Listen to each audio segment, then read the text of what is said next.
कोई फिल्म का एक छोटा सा शॉट था, अब हमें उसका नाम तो नहीं मालूम, परंतु उसकी बेटी ने लड़के से शादी कर ली और शादी करने के बाद वो कलेक्टर की पढ़ाई कर रही है और कलेक्टर की पढ़ाई करने के समय पर उसका पिता बेटी से मिलने के लिए आता है और बेटी अपने पति की ओर देखती है कि घर में कुछ भी खिलाने के लिए नहीं है, तो इतने में अंदर जाती है, पुराना 1 दिन पहले का चावल पड़ा रहता है, उस चावल में दूध मिलाती है, शक्कर मिलाती है और अपने पिता को लाकर दे देती है। पिताजी पूछते हैं बेटी ये क्या है? बेटी कहती है पिताजी ये मीठा भात है। मीठा भात? बाप उसको खाता है, प्रसन्न होता है कि मेरी बेटी ने अपने हाथ से बनी हुई कोई सामग्री मुझे खिलाई और मुझे उसकी प्रसन्नता है। उसी तरह भगवान कहते हैं मुझे पूर्ण समर्पण चाहिए। पड़ोसी के घर का टूटा हुआ फूल नहीं चाहिए, रोड पर से टूटा हुआ फूल नहीं चाहिए, दूसरे के दरवाजे की पत्ती टूटी हुई नहीं चाहिए। शंकर जी कहते हैं कि तुम्हारे पास में तुम्हारे घर का अगर एक चावल का दाना भी है ना तो वो पूरा दे दीजिए, मैं उसको सब कुछ मान लूंगा, उसको मैं पूर्ण समर्पित मान लूंगा।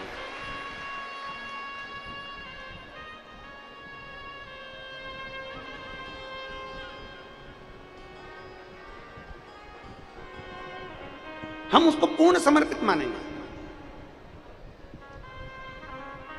हम फूल दूसरे के घर का ले जा रहे हैं, पत्ती दूसरे के घर की ले जा रहे हैं और भगवान को चढ़ाकर सोच रहे हैं कि मेरा पशुपतिनाथ का व्रत पूरा हो गया।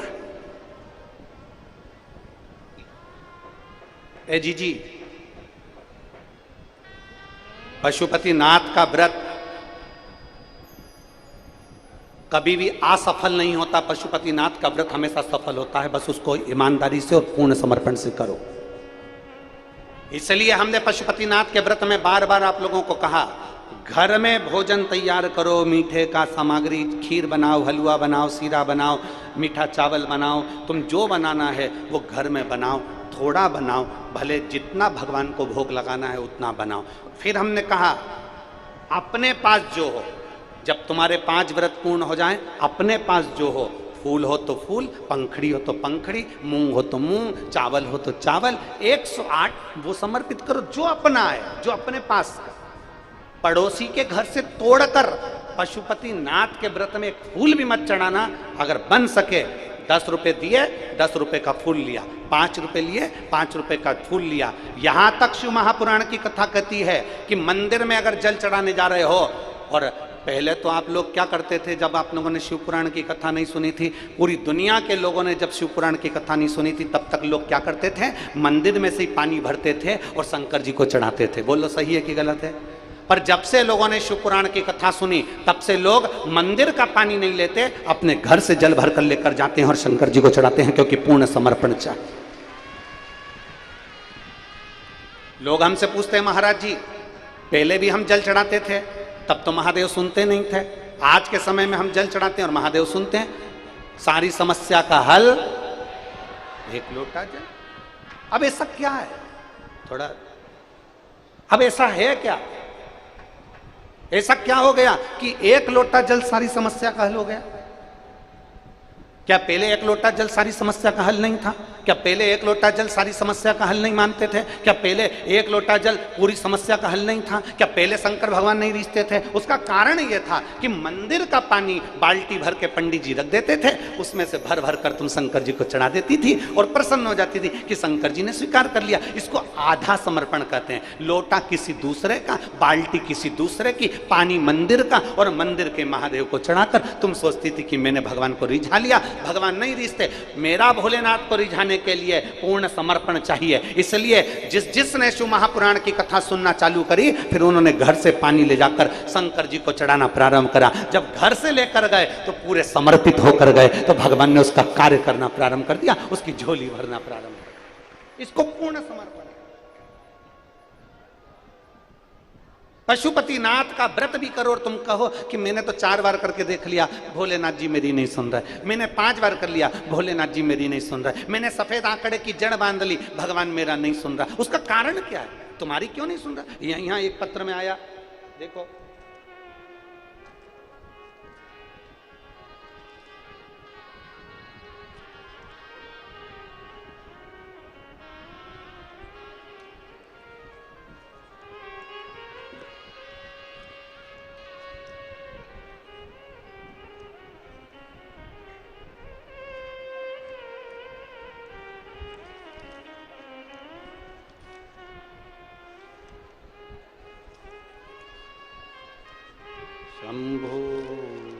शरणे।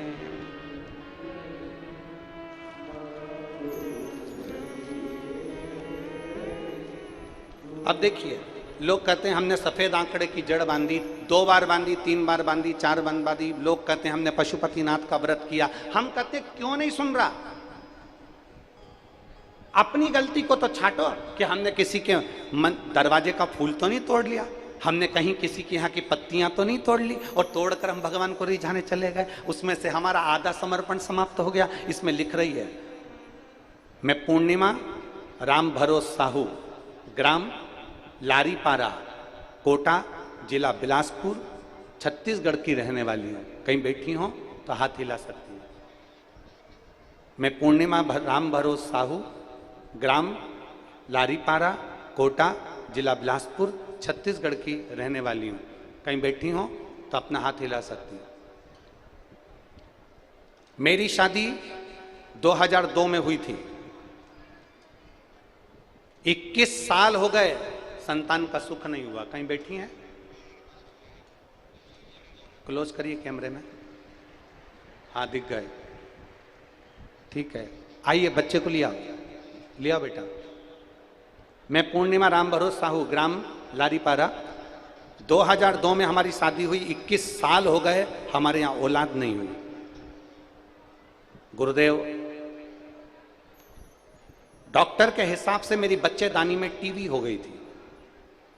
बच्चेदानी में टीबी हो गई थी, तब मेरा बच्चेदानी पूरी खराब हो गई थी और डॉक्टर ने कह दिया था तुम्हारे यहां औलाद कभी नहीं हो सकती। जब औलाद का सुख नहीं है तुम्हारे जीवन में गुरुजी, तब मेरे चाचा रामकुशल साहू और चाची श्रीमती सुशीला देवी ने बताया कि टीवी पर प्रदीप मिश्रा कथा करता है और प्रदीप मिश्रा जी कथा करते हैं, शिव महापुराण की कथा होती है, तो आसन लगाकर टीवी के सामने कथा सुनने बैठ जा। हम दोनों पति पत्नी ने टीवी के सामने बैठकर आसन लगाकर कथा सुनी, पशुपतिनाथ का व्रत किया। गुरुदेव, एक व्रत में आप कहते हो कि समर्पण पूर्ण होना चाहिए, उस व्रत में मैंने हो सकता है कोई गलती कर दी हो, पर दूसरा व्रत जब करा ना गुरुदेव, तो मैंने अपने घर की सामग्री, घर का सामान जो मिलता था मेरे घर में, वो मैं ले जाकर बाबा को समर्पित करी और बाबा ने ऐसी कृपा करी गुरुदेव, 21 साल के बाद मेरे घर में बाबा ने 2023 में पुत्र रत्न की प्राप्ति करा। 21 साल के बाद मेरे घर में बेटा दिया है मेरे बाबा ने, 21 वर्ष के बाद। जिसके गर्भाशय में टीबी हो गई, गर्भाशय पूरा खराब हो गया, गर्भाशय पूरा बेकार हो गया और डॉक्टर ने कह दिया कि औलाद नहीं हो सकती। आप आए नहीं, सुबह हो गई, मेरी पूजा की थाली धरी की धरी रह गई। क्यों नहीं आए? क्या कमी रह गई? कौन सी कमी है हमारी पूजन में? कौन सी कमी? आप आए नहीं और सुबह हो गई, मेरी पूजा की थाली धरी की धरी रे। क्यों नहीं आता? इसलिए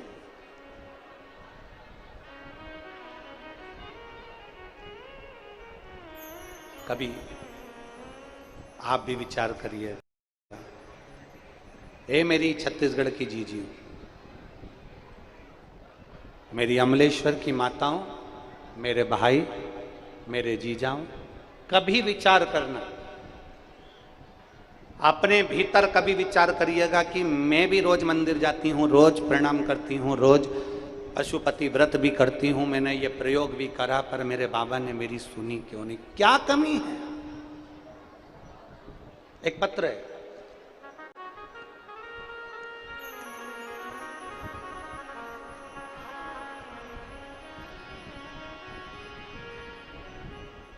गरिमा विनोद जी चौबे, पत्र लिखा है। गरिमा विनोद चौबे, दुनिया के लोग शादी के बाद में बच्चे के लिए इंतजार करते हैं 2, 4 साल, 5 साल। हमारे कई साल निकलते चले गए पर औलाद का सुख नहीं।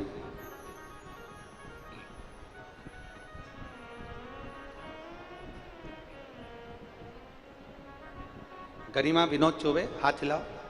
श्री शिवाय नमस्तुभ्यम। लिया इस बच्चे को भी लिया, आ जाइए लेके। लोग 2-4 साल इंतजार करते हैं बच्चे के लिए, 5 साल इंतजार करेंगे, 6 साल इंतजार करेंगे, 7 साल इंतजार करेंगे, 8 साल इंतजार करेंगे। हमारे यहां बच्चे का सुख ही नहीं हुआ, संतान का सुख ही नहीं है।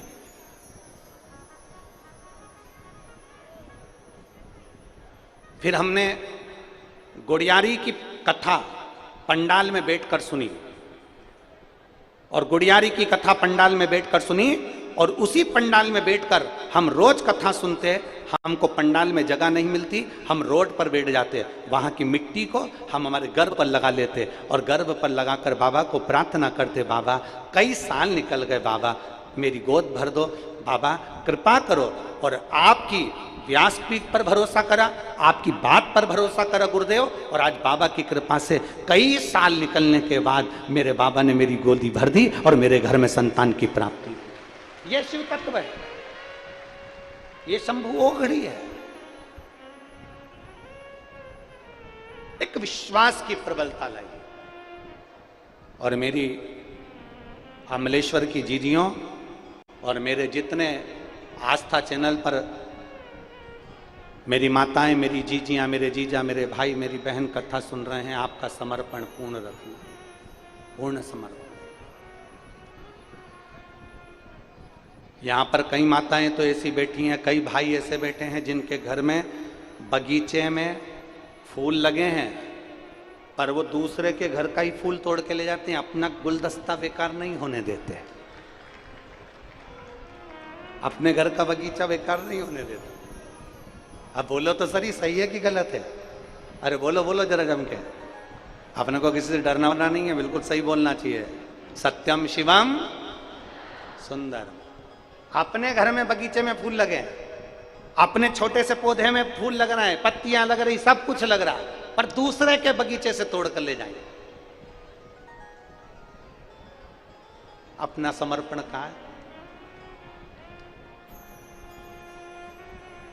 अपना समर्पण कहाँ है? बहुत प्रबल नियम बनाइए, बहुत प्रबल।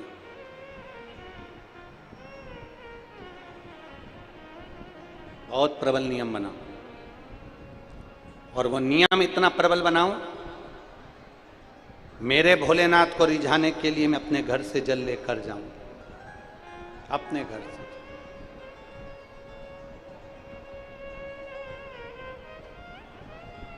हमारे पास में जैसा जल है वैसा हम भगवान को समर्पित करें, और शिव जी को चढ़ाया गया जल हमारा बदलेगा कल, ये निश्चित है, निश्चित। जैसा हमारे पास में वैसा हम बाबा को समर्पित करें, वैसा।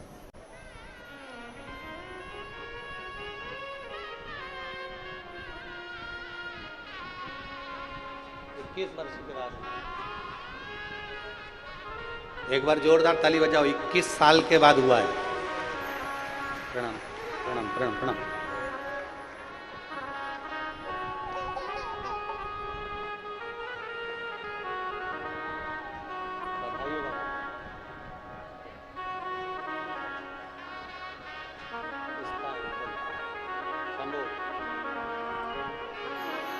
उधर मुँह करो, उधर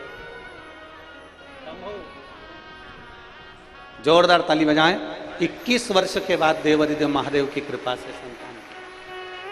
21 समर्पण हो आपका, और वो समर्पण आधा अधूरा नहीं चाहिए। अधूरा समर्पण तो होना ही नहीं। कितना सुंदर कहा है, आपके पास में फूल नहीं है ना, कोई बात नहीं। आपके पास में पत्ती नहीं है ना, कोई बात नहीं।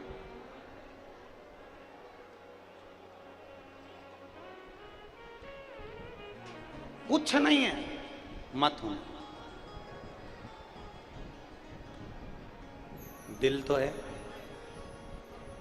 बोलो तो जम के।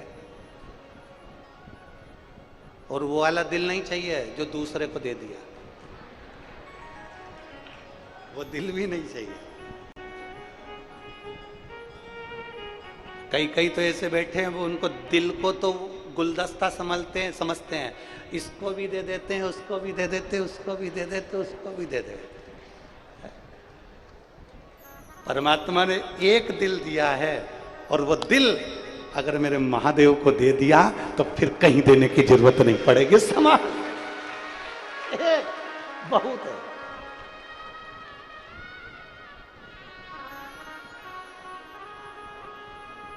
ये कई वर्ष के बाद, अब तो खुश हो, रोना नहीं, बाबा ने दे दिया ना, अब तो प्रणाम प्रणाम प्रणाम। शंभू, ये कई वर्ष के बाद हुआ है। गुड़ियारी की कथा में रज को उधर से लगाना, प्रार्थना करना। ले बाबा,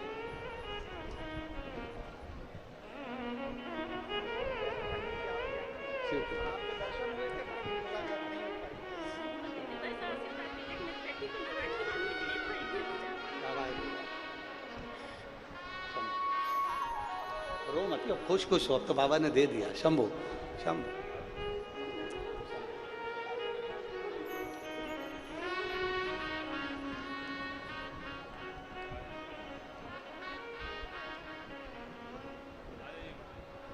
शिव तत्व हो हमारे।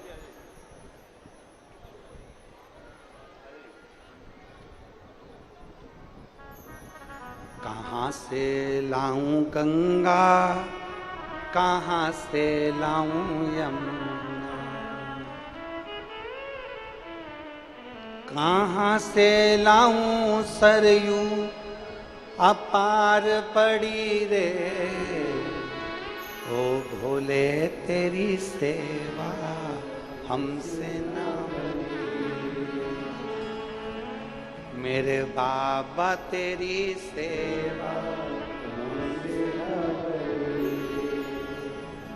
कहाँ से लाऊं लड्डू, कहाँ से लाऊं पेड़ा, कहाँ से लाऊं लड्डू, कहाँ से लाऊं, कहाँ से लाऊं बर्फी वो शक्कर चढ़ी रे। कहाँ से लाऊं बर्फी वो शक्कर चढ़ी रे। मेरे बाबा तेरी सेवा हमसे ना भोले बाबा, तेरी सेवा हमसे ना। हम कहाँ से लाएं? नहीं है हमारे पास में गंगा का जल।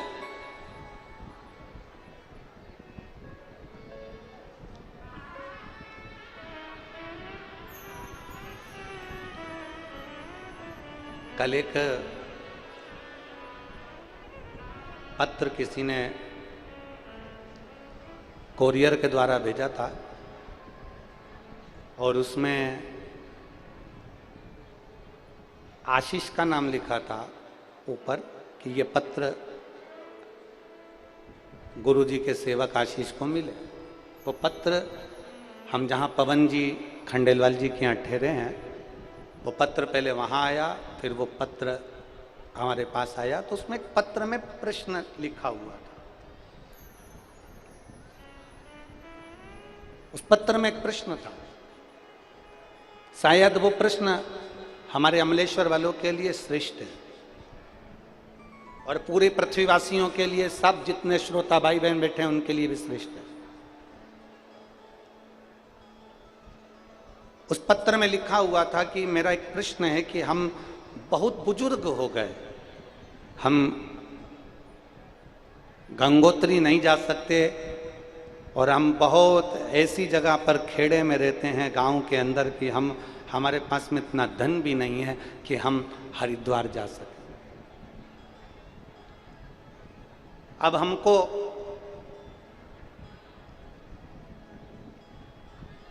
गंगा जल की जरूरत पड़े तो हम गंगा जल कहाँ से लाएं?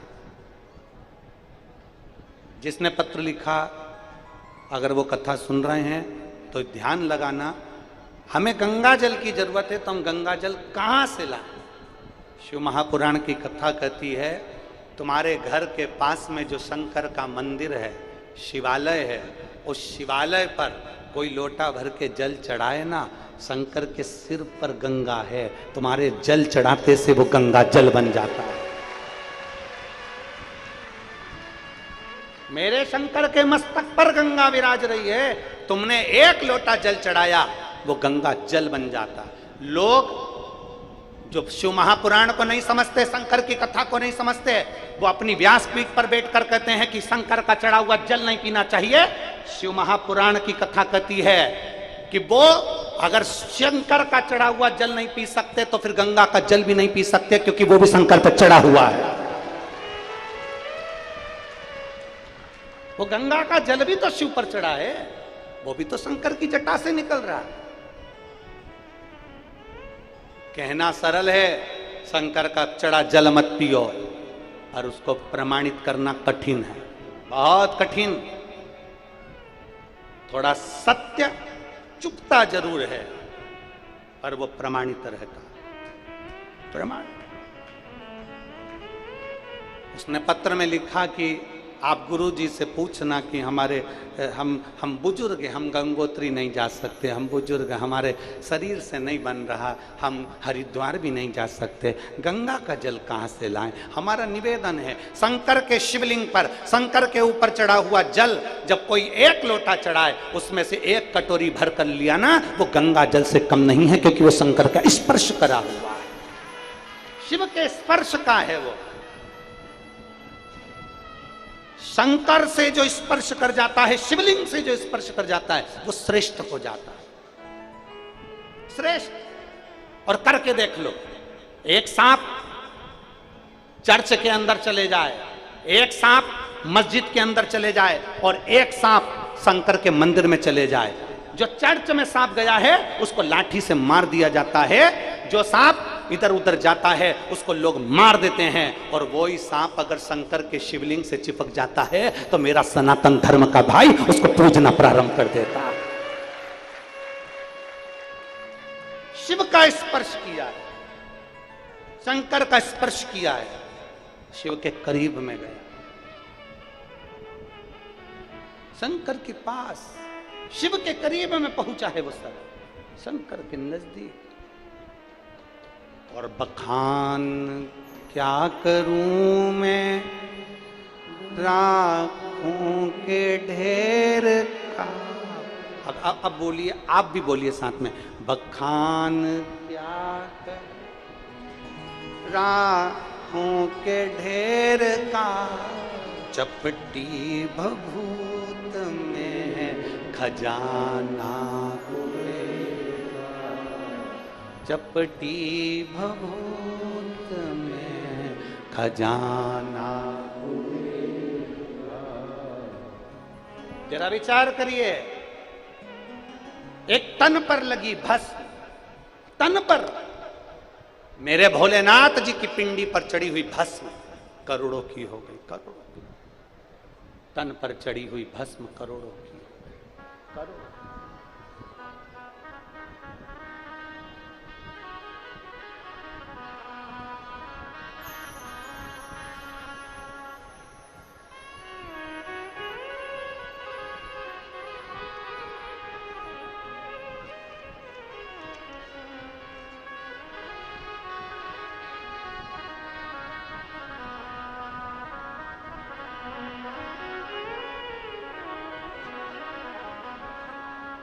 आओ तरस दिखाओ भोलेनाथ, तुझे तेरे लाल बुलाते हैं।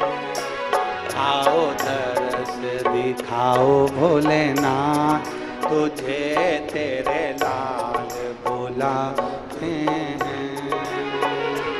आओ दर्श दिखाओ भोलेनाथ, तुझे तेरे लाल बुलाते हैं। आओ दर्श दिखाओ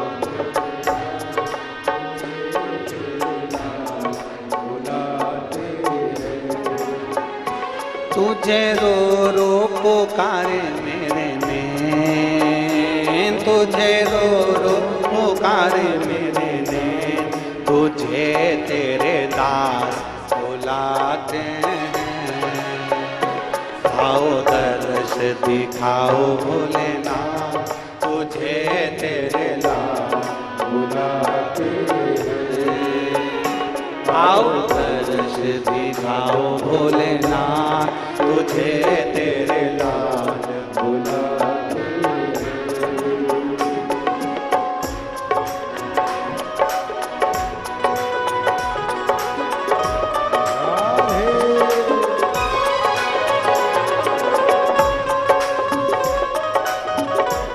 भाव।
भंवर में नैया पड़ी है, आकर पुकार लगा दे। बीच भंवर में नैया पड़ी है, आकर पुकार लगा दे। तेरे सिवा मेरा कोई नहीं है, आकर गले से लगा ले। तेरे सिवा मेरा कोई नहीं है, आकर गले से लगा ले। क्यों देर लगाए भोलेनाथ, क्यों देर लगाए भोलेनाथ, तुझे तेरे लाल बुलाते हैं। क्यों देर लगाए भोलेनाथ, तुझे तेरे लाल बुलाते हैं। तुझे रो रो पुकारे मेरे में, तुझे रो रो पुकारे तेरे दास बुलाते हैं। आदर्श दिखा दे भोलेनाथ, तुझे तेरे दास बुलाते हैं।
आकर गले से लगा ले, क्यों देर लगाते बोलेना, क्यों देर लगाते बोलेना, तुझे तेरे लाल बुलाते हैं, क्यों देर लगाते बोलेना, तुझे तेरे लाल बुलाते हैं। तुझे रो रो पुकारे मेरे नैन, तुझे रो रो पुकारे मेरे नैन, तुझे रो रो पुकारे मेरे नैन, तुझे रो रो पुकारे मेरे नैन, तुझे तेरे लाल बुलाते हैं। आओ दर्श दिखा दो भोलेना, तुझे तेरे लाल बुलाते हैं। आओ दर्श दिखा दो भोलेना, तुझे तेरे लाल बुलाते हैं।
कब से खड़े हैं दर पर तेरे, मन की तो प्यास बुझा दे।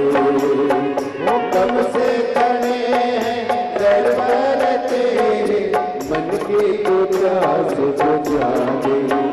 तेरी लीला निराली भोलेना, तेरी लीला निराली भोलेना, तुझे तेरे लाल बुलाते हैं। तेरी लीला निराली भोलेना, तुझे तेरे लाल बुलाते हैं। तुझे रो रो पुकारे भोलेना, वो तुझे रो रो पुकारे मेरे नाम, तेरे दास बुलाते हैं। दर्श दिखा दे भोलेनाथ, तुझे तेरे लाल बुलाते हैं। दर्श दिखा दे भोलेनाथ, तुझे तेरे लाल बुलाते हैं। दर्श दिखा दे भोलेनाथ, तुझे तेरे लाल बुलाते हैं। दर्श दिखा दे भोलेनाथ, तुझे तेरे लाल बुलाते हैं।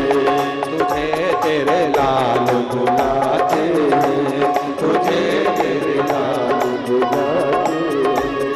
तुझे तेरे लाल बुलाते हैं।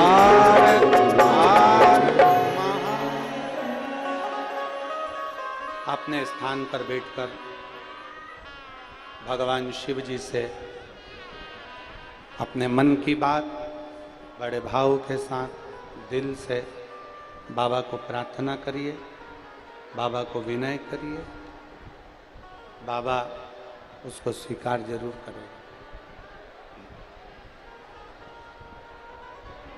जहाँ जगह मिले वहाँ बैठकर साथ में आप और हम सब मिलकर बाबा को पुकारें, विनय करें। सब बोलिएगा सब।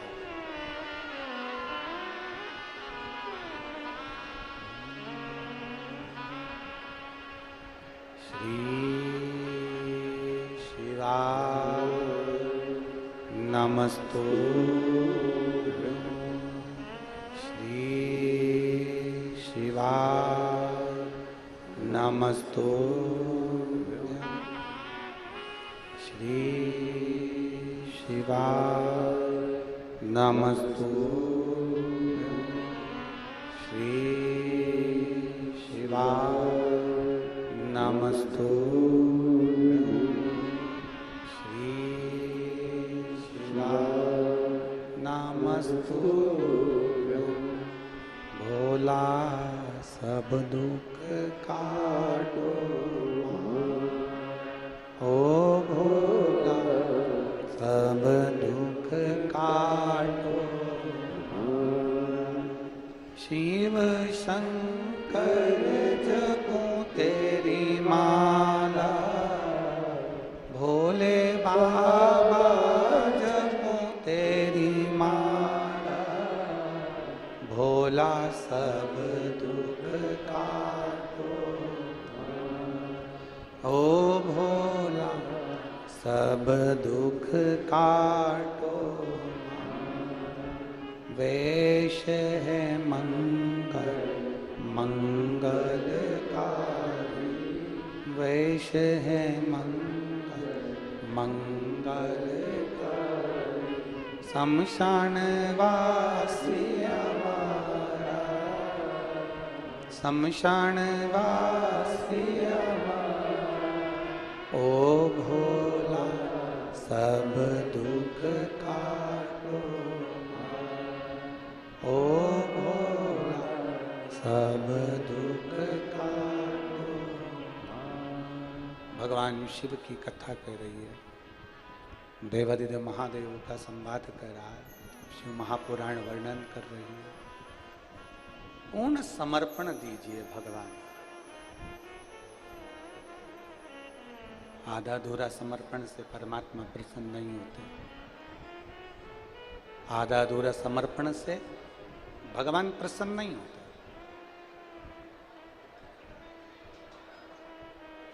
फूल नहीं है कोई बात नहीं, पत्ती नहीं है चढ़ाने के लिए कोई बात नहीं, जल नहीं है चढ़ाने के लिए कोई बात।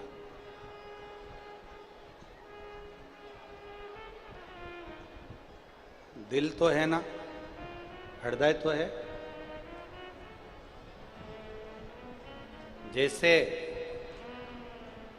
चिलचिलाती हुई इस ज्येष्ठ महीने की गर्मी में आप कथा को सुनने के लिए दिल लेकर आए हो, हृदय लेकर आए हो,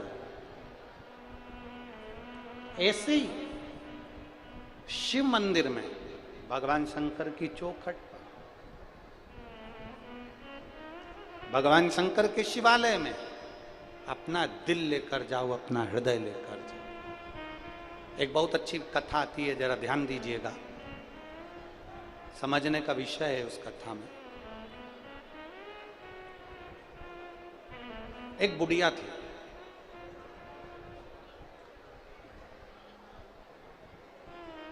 वो शंकर जी के मंदिर में जाती, शंकर जी की आराधना करती, शंकर जी की पूजन करती, शिव भक्ति में डूबी रहती। बुजुर्ग थी, बुढ़िया थी।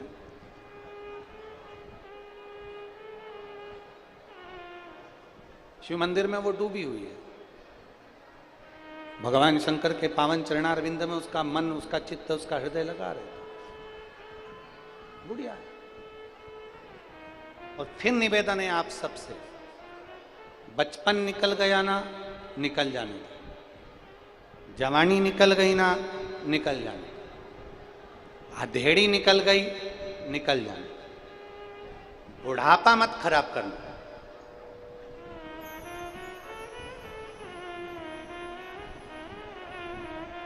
बुढ़ापे को खराब मत होने देना,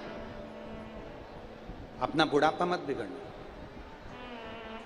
हम जिन पवन खंडेलवाल जी के यहाँ ठहरे हुए हैं, तो हमारा नियम है, हम जहाँ भी ठहरते हैं या किसी के घर जाते हैं, मिलने भी गए तो पहले उसके घर के मंदिर में जाते हैं, भगवान के पास में उनके मंदिर में हम लोग पहुंचते हैं।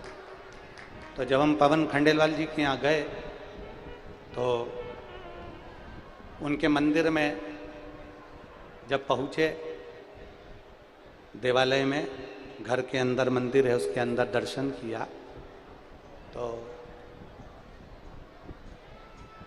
देखकर बड़ा आनंद आया, बड़ी प्रसन्नता।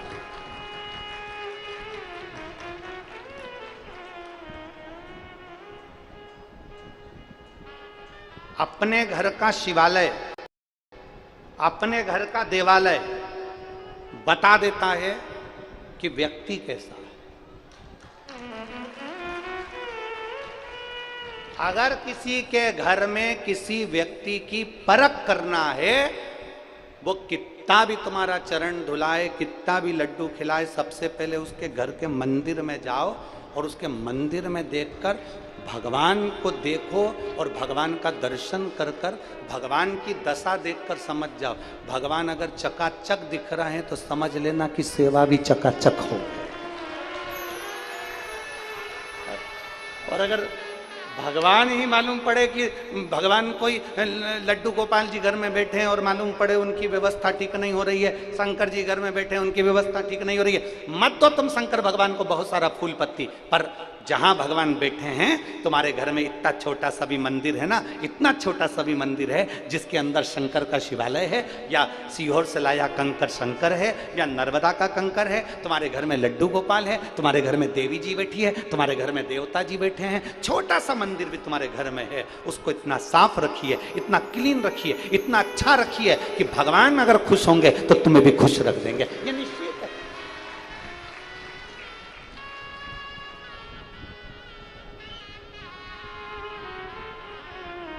भगवान उनको खुश रखेंगे, भगवान से पहचान हो जाए। अब बुढ़िया जो थी ना, वो जो घर में होता था वो भगवान को दे देती थी। बुढ़िया का काम ही यही था।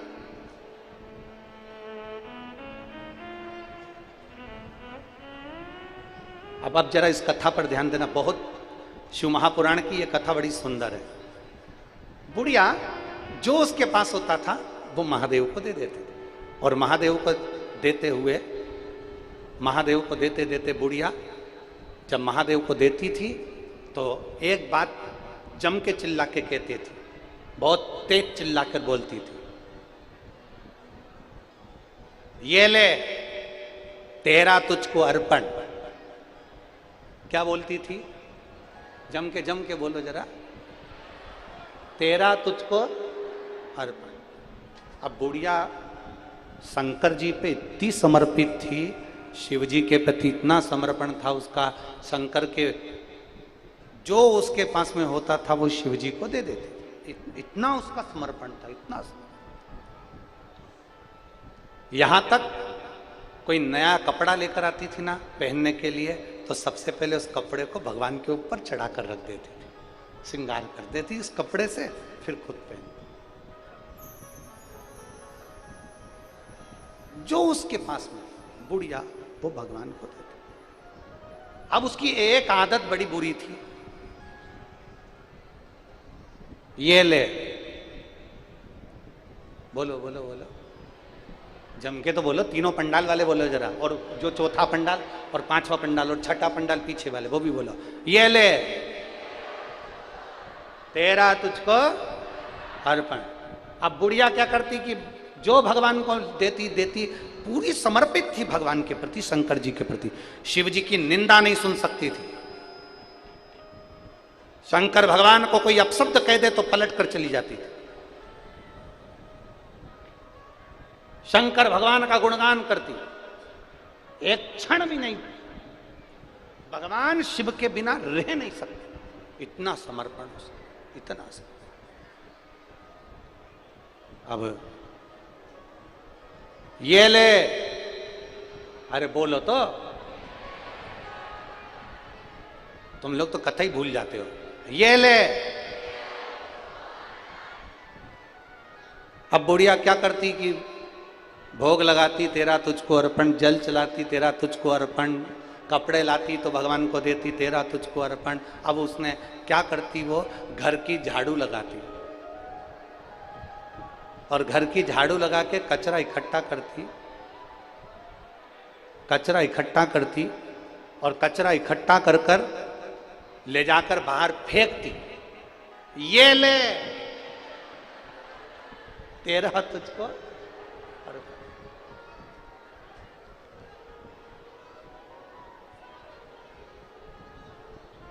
अब क्या दिया भगवान को? बोलो बोलो, जम के बोलो। कचरा।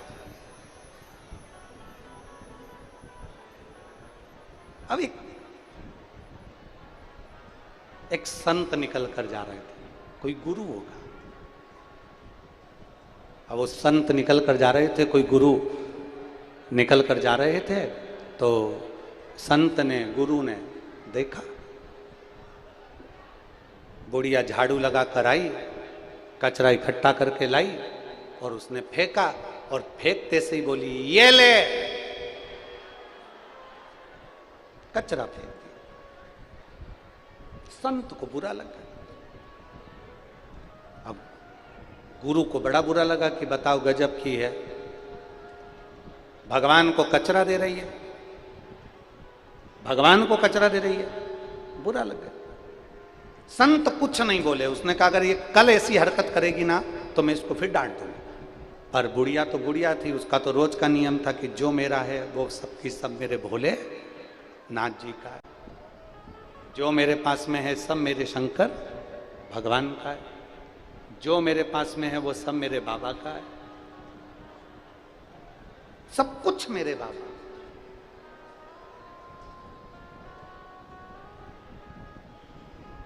कहना करना दोनों में अंतर है।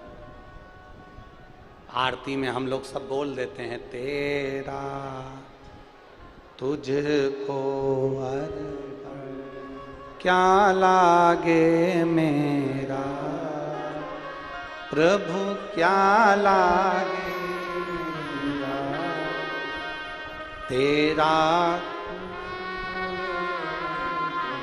प्रभु का प्रभु को क्या लागे मेरा। ओम जय जगदीश। कहना सरल है, कह दिया। रात्रि को संत की नींद आ गई। रात्रि के समय संत को जैसी नींद आई, संत जैसे सोए, नींद आई। अब संत को जैसी नींद आई, निंद्रा आते से ही ऐसा संत को लग रहा है कि मैं जाग रहा हूं पर नैनों में निंद्रा थी। संत नींद भरकर जो सोए, उनका ध्यान गया बैकुंठ की ओर कि संत बैकुंठ में चले गए और बैकुंठ में जाकर घूमते घूमते सीधे कैलाश धाम पहुंच गए। सीधे कैलाश। संत जब कैलाश पहुंचे तो उन्होंने कैलाश पर क्या देखा? सुबह का समय था। कोई भगवान को भोग लगा रहा था, कोई भगवान की पूजन कर रहा था, कोई शंकर भगवान पर जल चढ़ा रहा था, कोई शंकर जी का गुणगान कर रहा था, कोई शिव जी की स्तुति गा रहा था, कोई शंकर भगवान पर पूजन अर्चना कर रहा था। थोड़ी देर में संत ने क्या देखा कि वो बुढ़िया झाड़ू लगा के कचरा लाई और लाते से क्या बोली, ये ले। बोलो बोलो जम के, तेरा तुझको अर्पण। जैसे ही बुढ़िया ने कचरा फेंका, शंकर जी के पूरे कैलाश पर जहां शिव जी बैठे थे उनके आसपास में कचरे कचरा, कचरे कचरा।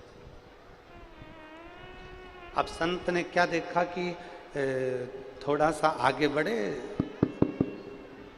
थोड़ा सा आगे बढ़े संत, और आगे जाकर क्या देखा कि एक जगह पे कचरे का ढेर लगा हुआ, और पार्वती जी क्या कर रही हैं कि झाड़ू लगा के वो कचरा सब एक और कर दिया।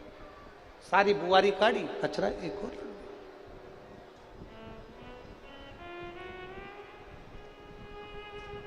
झाड़ू लगाएं, कचरा एक और रख दें। अब संत से रहा नहीं गया। संत संत है, साधु साधु है, गुरु गुरु है, उससे रहा नहीं गया। जब संत से रहा नहीं गया तब संत ने हाथ जोड़कर पार्वती जी से प्रश्न किया, मां ये इतना सारा कचरा आपके यहां पर कैलाश धाम में, इतना कचरा ये कहां से आया? इतना कचरा और कैलाश पर, मां ये कहां से आया? माता पार्वती जी बोली, मेरे प्रभु की एक भक्तन है, ऐसी बुढ़िया है, जो भी चीज है ना वो परमात्मा को समर्पित कर देती है। जल भगवान को समर्पित करेगी, बेलपत्र भगवान को समर्पित करेगी, मिष्ठान भगवान को समर्पित करेगी, कपड़े भगवान को समर्पित करेगी, पर ऐसी भक्तन है और आधी से ज्यादा तो बेवकूफ है। सामान तो समर्पित करती है, साथ में कचरा भी, ये ले तेरा तुझको अर्पण। और मैंने 4 बार महादेव जी से कह दिया कि ये बुढ़िया को समझाओ, ये कचरा तुमको दे देती है, एक ही बात कहती है तेरा तुझको अर्पण। तो इतने में मेरे महादेव मेरी सुनते नहीं है। अब तुम कहो। संत ने भोलेनाथ जी से कहा, ये बुढ़िया रोज कचरा देती है और कहती है तेरा तुझको अर्पण, तो तुम इसको समझाते क्यों नहीं हो? शंकर भगवान बोले, लोग मिठाई देते हैं, लोग जल देते हैं, बेलपत्री देते हैं, ऐसी भक्तन दुनिया में पहली है जो मुझे कचरा भी दे देती है। समर्पण तो है ना उसका, समर्पण तो है उसका। मेरे शिव, मेरे ओघड़दानी, मेरे शंभो, मेरे शंकर, मेरे त्रिकालदर्शी, मेरे कैलाशी, मेरे अविनाशी, मेरे शंकर कभी नहीं कहते कि तुम उनको सोना दो, कभी नहीं कहते कि हीरा पन्ना दो। मेरे शंकर कभी नहीं कहते कि मुझे 56 भोग दो। मेरे शंकर कभी नहीं कहते कि मुझे कुछ दो। मेरा शिव तो एक बिंदु के रूप में रहता है और वो बिंदु से अपनी पूरी सृष्टि का विस्तार कर देता है और संपूर्ण ब्रह्मांड का पेट भर देता है। जैसा ज्योति में एक बिंदु होता है तो ज्योतिर्लिंग कहलाता है, जल में एक बिंदु होता है तो नारायण कहलाता है, ऐसा बिंदु मेरा शिव है, मेरा शंकर है, जो एक बिंदु के रूप में विराजमान होकर पूरे ब्रह्मांड का भरण पोषण कर कर भगवान नारायण को प्रकट करना, ब्रह्मा को प्रकट करना, मनु शत्रुपा को प्रकट करना, संपूर्ण ब्रह्मांड की रचना वो शिव एक बिंदु के रूप में कर देता। एक बिंदु वो घड़ी है, वही शंकर है, वो त्रिकालदर्शी है, वो कैलाशी, वो अविनाशी। धन दौलत की जरूरत नहीं उसको तुम्हारी संपदा की जरूरत नहीं है, उसको तुम्हारी दौलत की जरूरत नहीं है। वो तो केवल एक बात कहता है, हृदय दिल निर्मल मन सो मोहि पावा, मोहि छल छिद्र कपट ना पावा। मुझे तुम्हारा निर्मल स्वभाव दीजिए, मुझे तुम्हारा निर्मल चित्त दीजिए।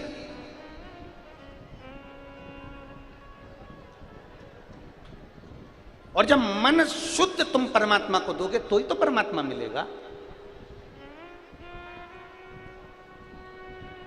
कहां से लाऊं लड्डू, कहां से लाऊं, और कहां से लाऊं बर्फी, वो शक्कर चढ़ी रे, और भोले तेरी सेवा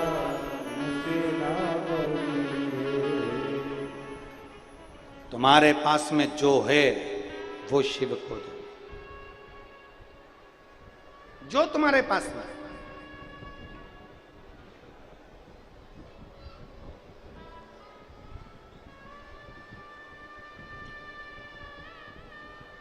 कोई तुमसे कह देना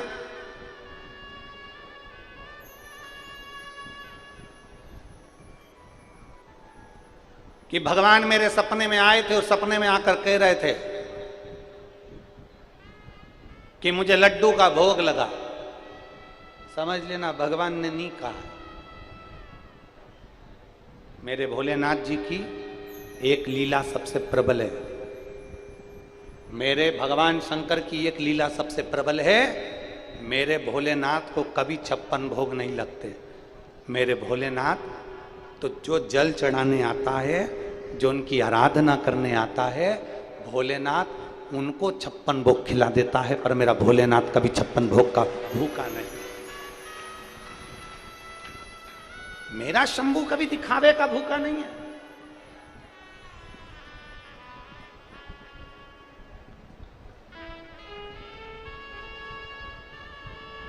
उसको नहीं चाहिए तुम्हारा धन दौलत संपदा सत्ता सब तुम्हारे पास में रखी, उसको नहीं चाहिए। वो तो ओघड़ी है, सब में रमने वाला, सर्वस्व सुख प्रदान करने वाला। कितनी सुंदर कथा आती है कि पितरों की 3 लड़कियां थी।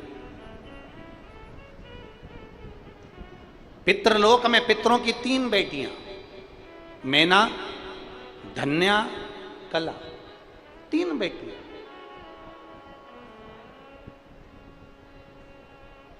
और वो तीनों बड़ी सुंदर हैं, पितृलोक में निवास कर रही हैं।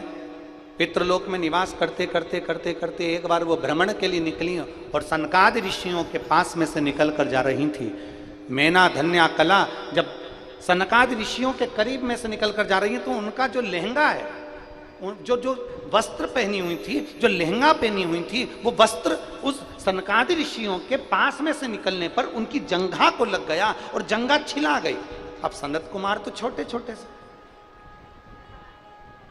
सनकादि ऋषि तो छोटे छोटे से, अब छोटे छोटे से सनकादि ऋषियों की जंघा जब छिला गई, जंघा में चोट लग गई और चोट लगकर छिला गया। पहले मैना निकल कर गई, फिर धन्या निकल कर गई, फिर कला निकल कर गई, चोट लग गई। क्रोध आ गया सनकादि ऋषियों, सनत कुमारों को क्रोध आ गया। और सनत कुमारों को क्रोध आया और क्रोध में आकर उन्होंने मैना, धन्या, कला से कहा, तुम पितरों की बेटियां हो, पितृलोक में तुम्हारा निवास है और इतनी अच्छी जगह रहने के बाद तुम ये पाप कर्म कर रही हो। किसी संत को तुम्हारे चरण लग रहे हैं, किसी संत को तुम्हारा वस्त्र लग रहा है, किसी संत को तुम्हारे आभूषण लग रहे हैं, ये श्रेष्ठता नहीं है।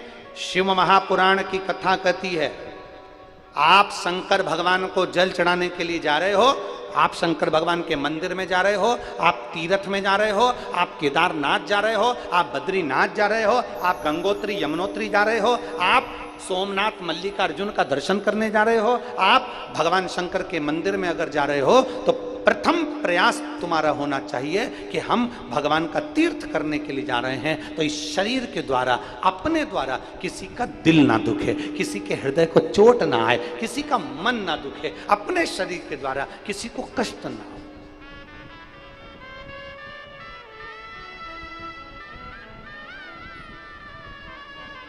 और तेरा ही दिया मैंने खाया पिया है, तेरा शुक्रिया,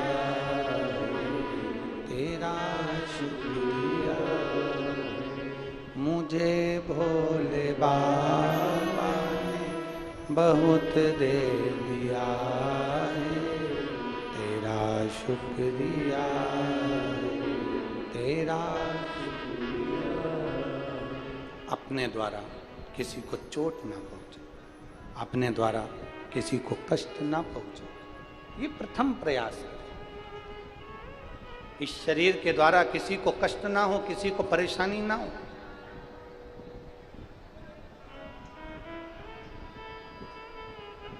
हम तो यहां तक कहेंगे, जितने शिव भक्त आप लाखों की संख्या में आए हो, कथा श्रवण करने के लिए बैठते हो, जितने शंकर के भक्त यहाँ कथा सुनने के लिए बैठते हैं, उनसे निवेदन करेंगे कि प्रयास करो। आप अगर निकल कर कहीं जा रहे हो ना, तो आपके चरण का किसी को चोट ना लगे, आपके वस्त्र की भी किसी को चोट ना लगे, क्योंकि यहाँ शंकर के भक्त कथा सुनने के लिए नहीं बैठते, इन भक्तों के दिल में मेरा महादेव बैठकर कथा सुनने के लिए बैठता है। आपके द्वारा किसी को कष्ट ना हो, किसी को। और बहुत अच्छी बात कहें आप लोगों से, अगर स्वीकार करोगे तो अच्छी बात है, ना करोगे तो बीच में खारू नदी पड़ती है उसमें फेंक देंगे। स्वीकार करो तो अच्छी बात है, ना करो तो कोई बात नहीं।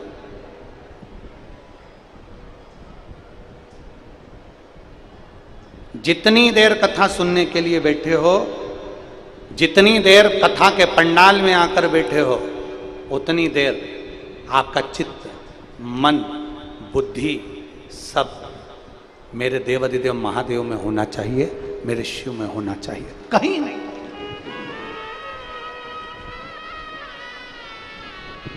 उस मन को कहीं नहीं लेकर जाना। फिर उसका एक आनंद आप देखिएगा, एक उसका आनंद, एक पत्र है देखिए,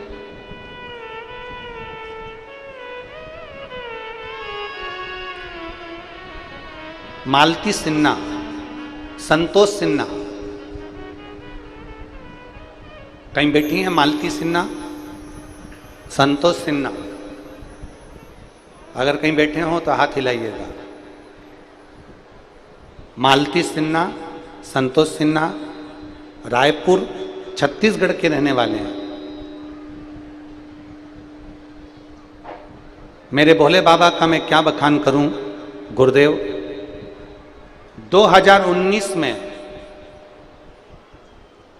मेरे घर में संतान का जन्म हुआ, 2 पुत्रों ने जन्म लिया, पर 90 महीने में दोनों पुत्र मेरे शांत हो गए। अब घर में औलाद नहीं, डॉक्टरों ने कहा कि तुम्हारा गर्भाशय खराब हो गया है, इसलिए आप संतान की चांस ना लीजिएगा। मेरे 2 बच्चे शांत हो गए, चले गए। कहीं बैठी हो तो हाथ हिला सकती हैं, मालती सिन्हा, संतोष सिन्हा, दोनों हाथ हिला सकते हैं। मेरे बच्चे चले गए, गर्भाशय बेकार हो गया। डॉक्टर के अनुसार अब तुम मां नहीं बन सकती, संतान को जन्म ना दीजिएगा। पर एक मां की इच्छा होती है। और गुरुदेव, मैंने देवाधिदेव महादेव के मंदिर में जाना प्रारंभ करा, पशुपतिनाथ का व्रत किया। शिव जी से मैं केवल एक प्रार्थना करती थी कि मैंने कथा में सुना है कि जो मांगो वो मिलता जरूर है। फाइल थोड़ी मोटी हो सकती है पर तू देने में कमी नहीं रखता। बाबा कहते हैं 3 महीना बाबा को जल चढ़ाओ तो बाबा जरूर सुनेगा। मैंने जल चढ़ाते चढ़ाते साल भर कर दिया तो मेरी सुनता नहीं है। बाबा एक कृपा कर दे, बस तू मेरी झोली भर दे। बाबा ने नहीं सुना, हमने मंदिर जाना नहीं छोड़ा, मंदिर जाते रहे और बाबा के मंदिर जाते रहे, बाबा को प्रार्थना करते रहे। एक दिन सोमवार की अष्टमी पड़ी और आपने कहा था कि सोमवार की अष्टमी शंकर और पार्वती के भ्रमण का दिन है, आप जो बोलोगे वो बाबा सुनता है। हमने सोमवार की अष्टमी के दिन नंदी के कान में जाकर कहा, बाबा इतनी कृपा कर दो मेरा गर्भ ठेर जाए, मेरे 2 बच्चे चले गए, वो 2 बेटे मुझे वापिस मिल जाएं। और ऐसी कृपा बाबा ने कर दी गुरुदेव। आज बाबा की कृपा से 3 महीना बीता और मेरा गर्भ ठेरा, और गर्भ ठहरने के बाद मेरे घर में मेरे गर्भ से 2 लड़कों ने जन्म लिया। मैं बाबा को प्रणाम करने के लिए,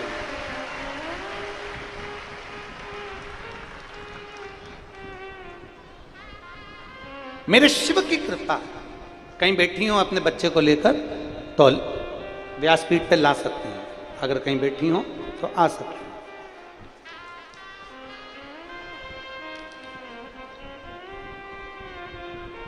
मालती सिन्हा, संतोष सिन्हा, रायपुर छत्तीसगढ़ से। एक विश्वास को जड़ी बनाओ।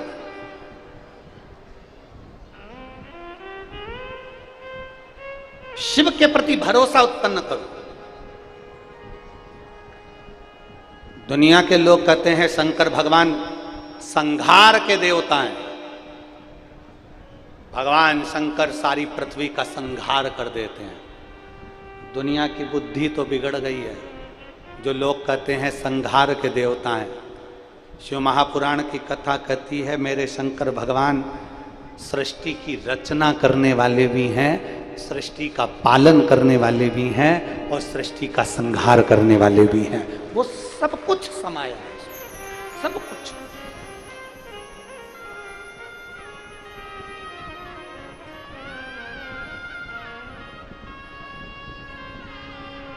और मेरे बाबा तेरा सहारा है, मेरे भोले तेरा सहारा है, मेरी नैया का तू किनारा है, मेरी नैया का तू मेरे बाबा तुझे पुकारा है, मेरे भोले तुझे पुकारा है, मेरी नैया का तू किनारा, मेरी नैया का तू। जिसने विश्वास रखकर उसको पुकारा वो मिला। पितरों की 3 बेटी मैना, धन्या, कला, संतों के चरणों में चोट लग गई। कोई सत्संग कर रहा है, कोई कथा सुन रहा है, कोई भगवान का भजन कर रहा है, उसको परेशानी उत्पन्न मत करो, उसको कष्ट मत दो।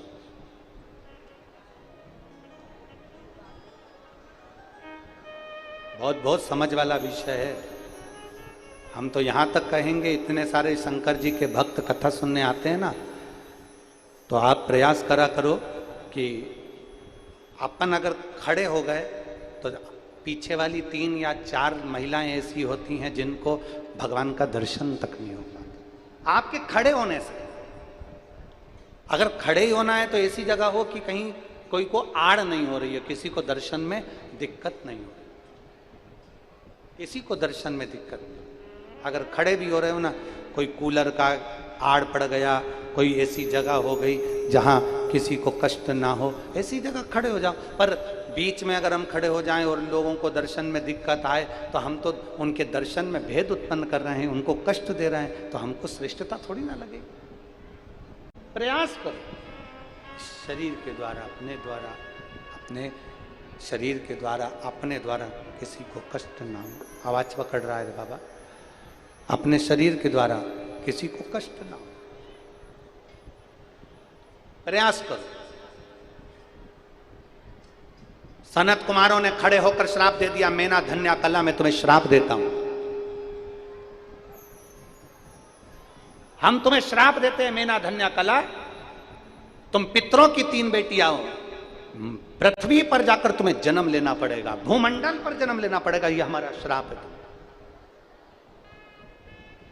यह कथा हमने पहले भी बहुत बार सुनाई है, आप लोगों ने सुनी हो।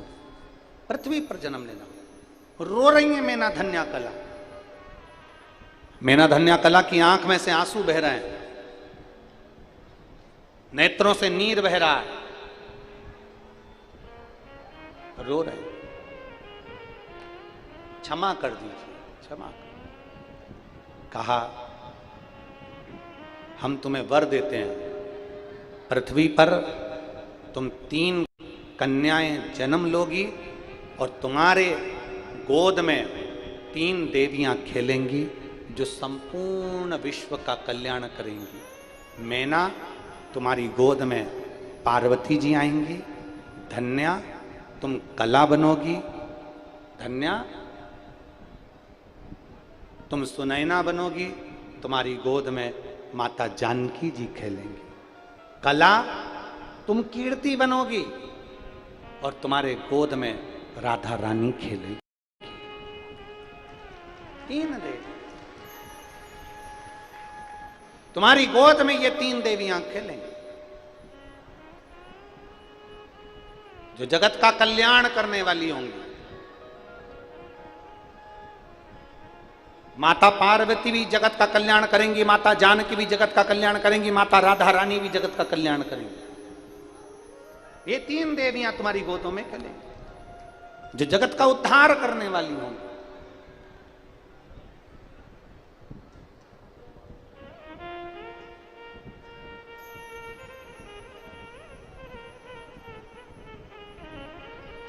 महाराज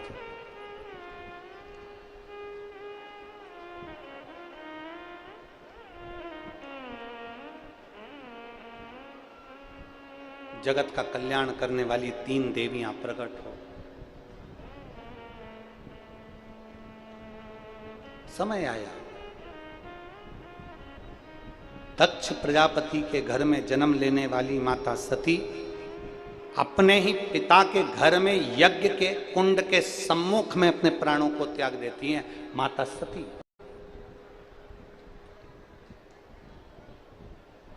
शिव जी को थोड़ा सा क्रोध आ गया था। क्रोध आने का कारण केवल इतना था कि सती तूने प्राण भी त्यागे तो ऐसी जगह त्यागे कि वहां यज्ञ का कुंड था। यज्ञ हो रहा हो अपने नगर में, शिव महापुराण की कथा हो रही हो अपने नगर में, भागवत कथा हो रही हो अपने नगर में, राम कथा हो रही हो अपने नगर में, मंदिर का निर्माण हो रहा हो अपने नगर में, भगवान की प्राण प्रतिष्ठा हो रही हो अपने नगर में, कोई धार्मिक आयोजन हो रहा हो अपने नगर में। ये शिव महापुराण की कथा कहती है अगर धर्म का कोई कार्य हो रहा है तो प्रयास करो कि अपने द्वारा धर्म के कार्य को आगे बढ़ाया जाए, पर धर्म के कार्य में अड़ंगा ना लगाया जाए। अगर हम अड़ंगा लगाते हैं तो दुख हमको ही भोगना पड़ा। प्रयास करो।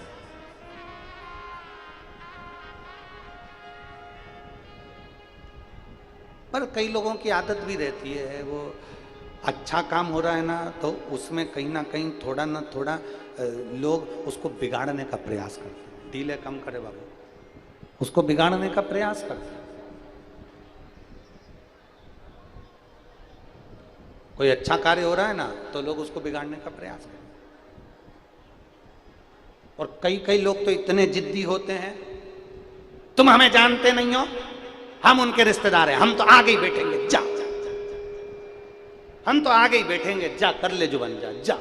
और मालूम पड़े इधर के बाजू आके इतना गदर मचाएंगे, इतना गदर मचाएंगे, हम उनको देखते से ही पहचान जाते हैं कि तारकासुर का भाई आया है।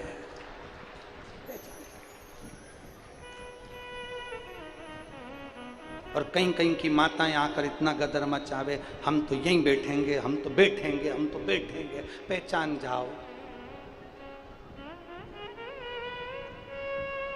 अमलेश्वर वालों पहचान गए, बस अपन पहचान गए ना तो सब पहचान गए, बस बहुत है। हम तो यहीं बैठेंगे ना। शिव महापुराण की कथा कहती है जहां तुम्हारा मन हो, जहां जैसे हवा पवन चारों तरफ चलती है, वो ये नहीं देखती कि मैं यहाँ चलूंगी। पवन हर जगह चलती है, उसी तरह मेरे शिव की कृपा हर जगह चलती है। उसमें ये नहीं देखा जाता कि आगे बैठे हो तो ज़्यादा कृपा हो जाएगी, पीछे बैठे हो तो ज़्यादा कृपा हो जाएगी। सही मायने में तो ईमानदारी से बोलें, आगे वाले अच्छे से नहीं बैठ पाते जितने पीछे वाले अलमस्त आराम से बैठ पाते हैं। पीछे वालों को देखो तुम कितनी अलमस्ती, तो बिल्कुल कीप साइलेंट, मौन होकर कथा को सुनना, एकदम आनंद में बैठे रहना। और बीच में कोई फंस के बता दे भाई कोनी से। और माताएं इतनी साइलेंट बैठती है, सिर पे पल्लू मल्लू लेके, और बाजू वाली अगर बात करती दिख जाए तब देख।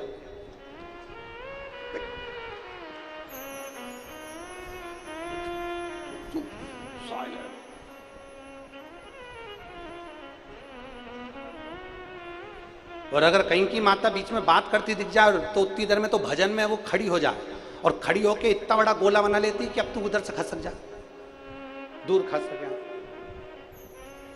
भजन का चित्त आनंद यही है। ये मत देखो कि हम आगे बैठे, पीछे बैठे, दाएं बैठे, बाएं बैठे। तुम तो ये देखो कि मेरे बाबा की कथा मेरे कानों में चली जाए और मेरा शंभू एक दिन मुझे दर्शन देने के लिए आ जाए। बस इससे ज्यादा कुछ नहीं, कुछ भी। और शंभु शरणे मांगू घड़ी रे दुख काटो दया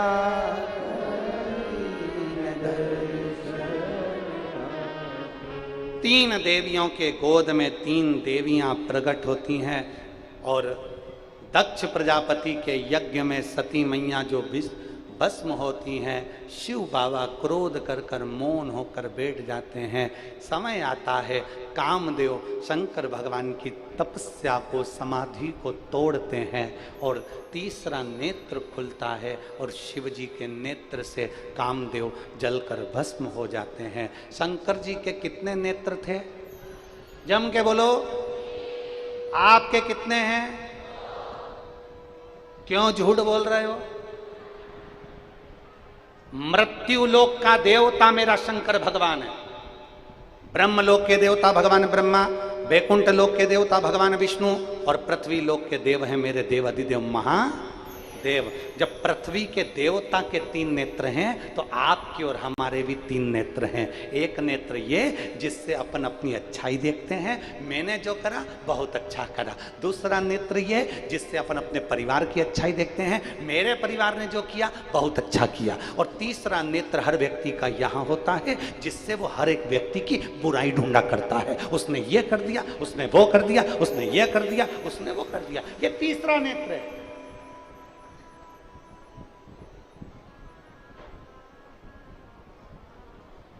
केवल मेरे भोले बाबा के तीन नेत्र नहीं, अपने भी तीन नेत्र हैं। एक नेत्र से अपन अपनी अच्छाई देखते हैं, मैंने जो करा बहुत अच्छा करा, मेरे बराबर कोई नहीं कर सकता, मैंने तो इतनी मेहनत करी, मैंने तो ये करा, मैंने तो वो करा, मैं तो मेरे को क्या जानते हो। और दूसरा नेत्र वो व्यक्ति का, मेरे परिवार वालों ने ये करा, मेरे परिवार ने ये करा, मेरे परिवार ने वो करा, हमने पानी का पाउच बढ़वाया, मैंने ये करवाया, मैंने वो करवाया, परिवार दिखा।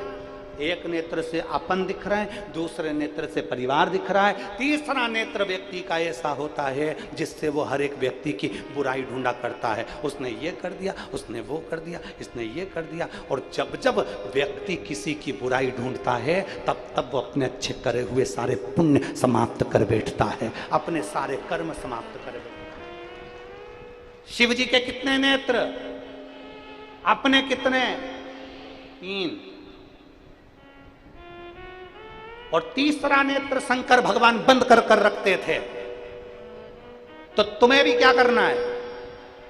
जम के बोलो जरा, बंद कर कर रखना है।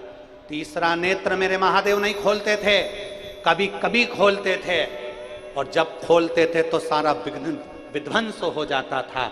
उसी तरह ये तीसरा नेत्र तुम्हारा भी जब खुलता है, हम जब दूसरे की निंदा करते हैं, बुराई करते हैं, तो अपना भी सारा पुण्य विध्वंस हो जाता है। इसलिए शिव जी के तीन नेत्र, अपने तीन नेत्र, दो नेत्र खोल कर रखो, पर तीसरा नेत्र मत खोलो, किसी की बुराई मत देखो, हर एक में अच्छाई ढूंढने का प्रयास करो, हर एक में अच्छा।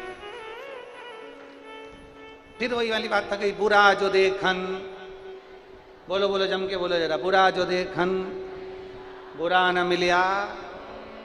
कौन बुरा है? बुरा कौन? अपन खुद। दिन भर बैठे बैठे मेरी सास बुरी, मेरी सास बुरी, मेरी ननन बुरी, मेरा ये बुरा, मेरा वो बुरा। एक बेटी अपने piताजी के पास जाकर कहते मेरी सास बहुत बुरी है, पापा मेरी सास बहुत बुरी है। तो पिताजी पूछे बेटा ननन तो अच्छी है ना? वो तो और बेकार। बेटा सास बुरी ननन बेसी? हाँ। तेरी जेठानी? पापा उसकी तो पूछो ही मत, उसका तो मुंह देखना पसंद नहीं मुझे। अच्छा हाँ। बेटा फिर दामाद? पापा वो तो अपनी मम्मी के लल्लू बन के बैठे, उन्हीं के सुनते, मेरी तो सुनते।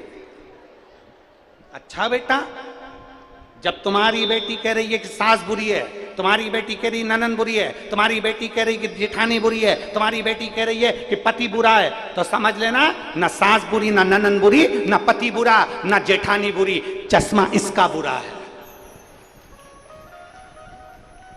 चश्मा इसका बुरा है। लाल कलर का चश्मा लगाएगी तो लाल ही लाल दिखेगा, काला लगाएगी तो काला ही काला दिखेगा, और नीला लगाएगी तो नीला ही नीला दिखेगा।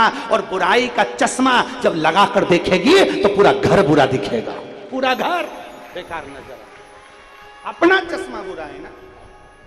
इसलिए निवेदन है, 7 दिन का नेत्र शिविर अमलेश्वर में लगा है।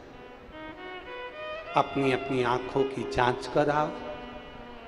यहाँ पर चश्मा नहीं दिया जाता क्योंकि वैज्ञानिकों ने आजकल बहुत रिसर्च करके लेंस बनवा दिए हैं, चश्मे समाप्त हो गए। तो यहाँ 7 दिन अमलेश्वर की ये शिव महापुराण की कथा नहीं है, ये नेत्र शिविर है। यहाँ आने वाले की आंखों में विश्वास का चश्मा ऐसा लग जाता है जिससे सास, ननंद, परिवार, कुटुंब, कबीला कोई बुरा नहीं दिखता। अपनी अंदर की बुराइयों को निकाल कर फेंक देते हैं, अपने भीतर की बुराई निकाल।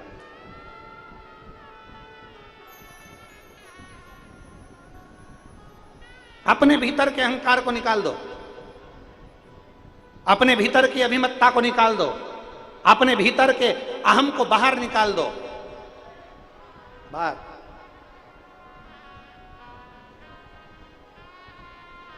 सती मैया जलकर भस्म। पार्वती माता का जन्म हो गया। खूब सुंदर है मां पार्वती, इतनी समर्पित है माता पार्वती।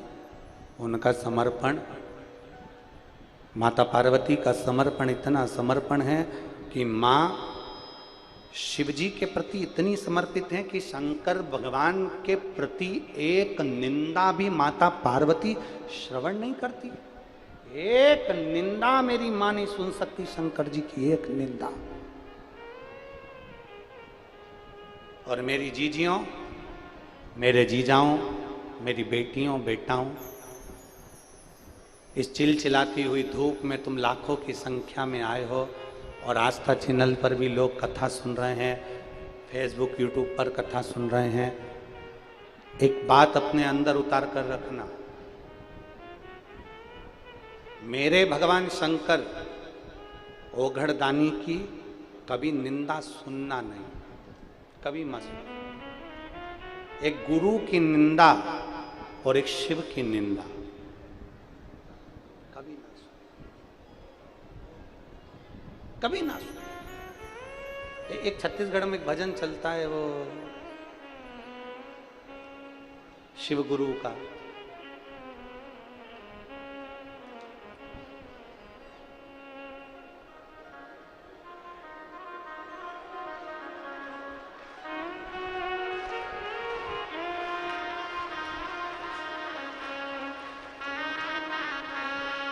जप हार